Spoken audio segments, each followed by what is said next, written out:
Bismillahirrahmanirrahim.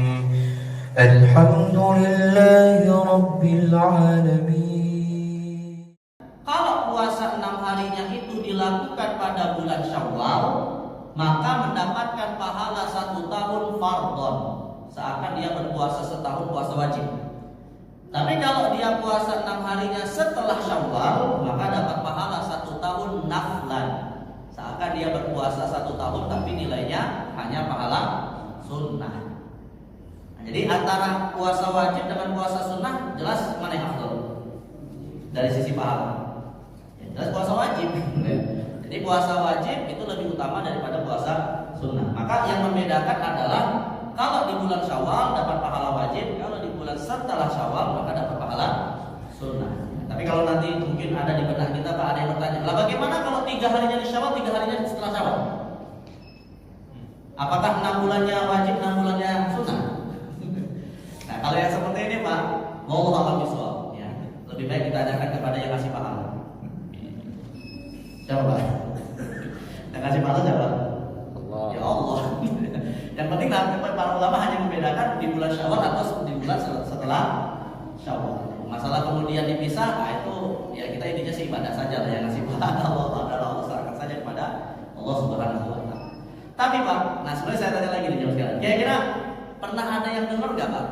Apa yang tadi saya sampaikan bahwa puasa 6 hari ini boleh setelah Syawal? Atau baru kali ini? Kebanyakan baru kali ini. Ini ilmu baru berarti. Tapi yang jadi masalah begini, Pak, ilmu-ilmu seperti ini itu ya, kadang-kala kalau disikapi kurang bijak negatif. Apa negatifnya, Pak? Setelah tahu, wah berarti tahun depan gak usah di bulan Syawal puasa gitu. Akhirnya membuat kita malas gitu.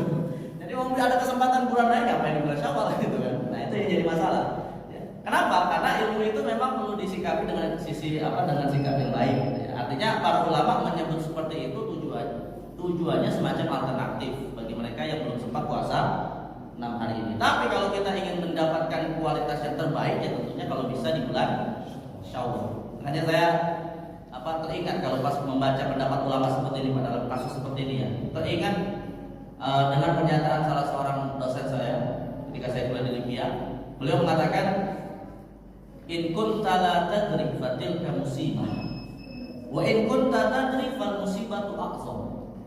Jika engkau itu tidak tahu suatu ilmu, itu musibah.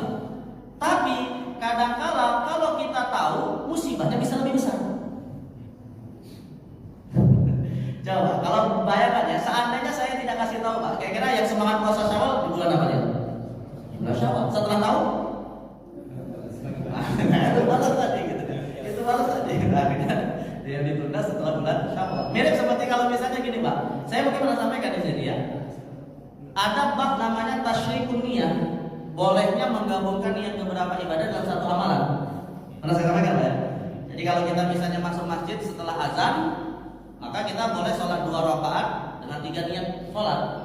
Ya, sholat syukur wudu, sholat tahiyatul masjid, sholat qobliyah antara azan dan iqamah. Ya, artinya dalam 2 rakaat bisa kita gabung 3 sholat ini dalam satu sholat gitu ya.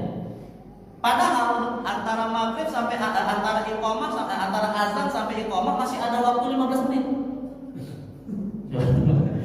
Kira-kira 3 sholat ini masih bisa nggak kita bisa? Masih bisa. 15 menit masih bisa kita bisa Pak. Tapi kemarin Ustaz Istan bilang bisa digabung.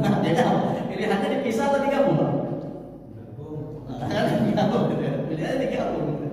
Ya, karena itu tadi ya kalau alasannya mau baca Quran, alasannya mau zikir ya silakan saja. Tapi kalau alasannya setelah sholat mau gibah sama orang lain, nah itu boleh gitu. Sebaiknya tetap sholatnya dipisah gitu ya. Nah jadi wa in yamsaska Allahu bidurrin